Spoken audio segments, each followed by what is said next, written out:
I knew this bylaw was bad, but it's actually worse. If the tenant wants to return to the unit after the renovations are done, they're allowed to do so. And in the meantime, while renovations are being done, the landlord needs to either pay for temporary housing or find a comparable unit for them. Because Ontario landlords don't know what they're doing. You see, they used to renovate their properties in order to evict a tenant. But they wouldn't renovate anything. They would just get the tenant out and put a new tenant in at a higher rent. So now the government is stepping in. The rules are worse than what I said before.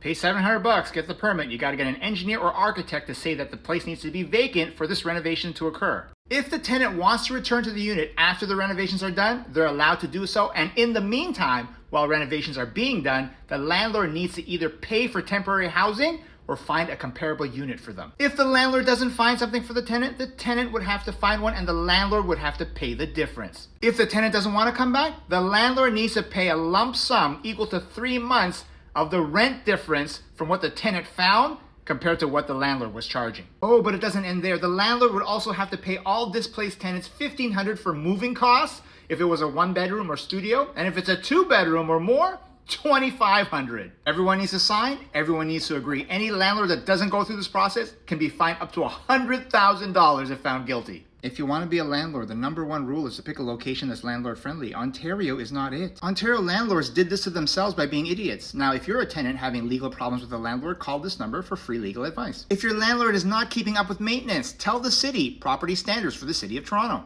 If your landlord's harassing you, comes into your place without written permission, this is the Rental Housing Enforcement Unit. Landlords need to stop breaking the law and get financially literate. Start here. Keep up to date with the newsletter linked off the bio. Good luck. Take care.